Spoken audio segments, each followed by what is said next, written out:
Codkii ugu dambeysay ee dib-u-dejinta xeryaha qaxootiga ee Dadaab iyo Kakuma ayaan dul istaagi doonaa iyo qodobo kale oo xasaasi ah. Bismillaahi Raxmaani Raxiim. Assalaamu calaykum waraxmatullaahi wabarakaatuh. Asxaabtaan jeclahay meel walba dunida ka joogtiin kusoo dhawaada qaxootiga Dadaab TV sidaad horaan ugu barateen arrimaha socdaalka ama dib-u-dejinta qaxootiyada caalamka. insha Allah waxaan diiradda ka eegi doonaa ama diiradda saari doonaa wararkii ugu dambeeyay ee kasoo kordhay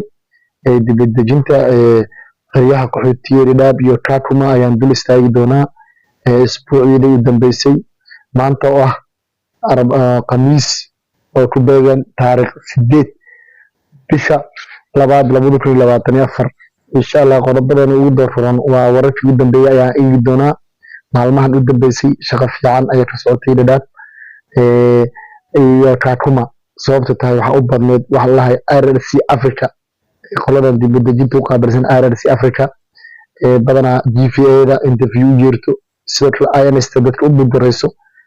ayaa atahan oo dad ayaa loo yeeray dad badan dad qaar su'aalo ayaa lagu yeelanayay si loo budurayo si ay istada Nairobi loo qaadi doono dadka qaarna fara ayaa laga qaaday faro su'aalna dad qaar ayaa soo weydiiyay waa maxay farahaas la iska qaadayay farahaas waxa way dadka oo horaan soo maray CIS ayaa farahooda wixii ka halaabay ama farahooda shucaac galay ama farahooda laga shakiyay dib loo balminayaa farihii bas qoys dhan waxaad arkaysaa CIS mar hore soo maray laba qof ka mid loo yeeray labada qof farihii bas laga qaadaya bas faraha waxa leeyahay Nairobi soo diray faraha ramina ka qaadno bas hadii faraha ku dhameeyno distraade dhahay wixii su'aal ay weydiisanay jawaabtooda hayaan ka jawaabaya hadii su'aal ay weydiino dhiman waa iska xigta leeyahay marka kaas wax dhima lahan faraha la saxaya beetinka lagu sameeyaa qofkii laga qaado u dhima lahan sidoo kale waxa si fiican joogto oo u shaqeynaya caafimaadka oo sida loo bilaabo ilaa hadda ay nasanin maalmaha feestooyinka mooshiin iyo sabtiyaxad oo maalmaha off the stress intaas mooshiin inta kala ma nastaan joogto ayaa la shaqeeyaa hadii dad loo yeerin dadkii hore ee balamiska ah oo lahay dadka qaar markii la balamiyo oo balamiska wada maraan kadib bil kadib ayaa la balaminaya marka balamiska saas amal ay soo noqdaan waa loo cusboonaysiin marka si toos ay u shaqooyinka socdaan maadaama shaqooyinka si fiican u socdaan sidoo kale waxaa la rajeynayaa in waxyaabo badan la boobsiiyo oo la dardargeliyo sidoo horaan ay ballan qaadeen qoladan IMTA ama qoladan oo socdaalka u qaabilsan inay dardargelin doonaan ay boobsiin doonaan IRC Africa ay sheegeen maadaama Donald Trump laga cararayo marka waxay leeyihiin qofka Ilaahay u qadaro oo Ilaahay nasiibkiisa ugu daro ayaa waxa waxay leeyihiin ay ka faa'iideysanayaan kaliya qofkan Ilaahay u qadarin wax walba calaf way nin walba ninka cambuuladiisa xad ku qoran wixii wala dejinay qofkii ku qoran inuu qaxootiga iska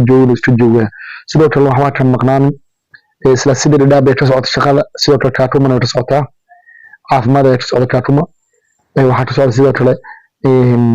IRC Africa xagga ay joogaan dad ayaa faraha laga qaadaya dad ayaa INS loo buduraynayo marka shaqooyinka waa si isku mid ah markii waxa la shaqo laga qabanayo waxa la shibay shaqada Dadaab laga qabanayo waxa laga qabanayo Kakuma marka insha Allah shaqooyinka soo socdaan sidoo kale hadii aan dul istaago qodobada kale oo xasaasiga ah maanta waxaa jirtay ciyaar oo ka dhacday garoonka AA Boys ee xerada Dhagaxley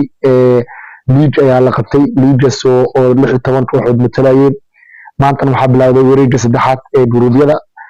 kooxaha u kala harayeen iyo sidoo kale guruubyada kale ee u gudbinaa wareegga xiga ee quarter finalka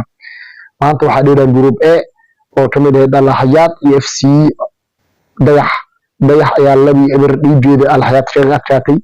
sidaas ayayna Al Hayat ku macsalaamaysay tartanka maxalliga ee ka socda xerada Dhagaxley Hambalyo FC Dayax oo iyadana guuleysatay oo u gudubtay wareegga xiga ee quarter finalka waana markeedii u horeysay muddo 5 sano ah oo ka soo bixin wareegga quarter finalka ma gudbin muddo 5 sano ah intaas ay dheeli jireen group stage la ku jireen marka Hambalyo Dayax waqtigiina waa xilliga aad ku guuleysan lahaydeen kaabka maxalliga ka socdo xerada Dhagaxley wuxuuna ka socdaa garoonka lagu qabanayo oo tartanka waa garoonka AA Boys waana garoonka ugu caalamisan ama ugu wanaagsan ama ugu weyn ee ku yaala xerada Dhagaxley wuxuuna ku yaala meel strategic wuxuuna ku yaala dhinaca marka laga soo galayo dhinaca ifo ama dhadhaab laga imaanayo wuxuuna u dhow yahay Tresetka ee Turkana gadaashiisa waana meel center ah suuqana u dhow yahay xaafadahana dhexdhexaad ayuu yahay marka Legion hadda wareeg xiga saas ayaa loo dheelayaa wareeg labaadna ee Group B Brito waxaa dheeli doonaan Isbaayol iyo waxaa dheeli doonaan iyo Prussia Dortmund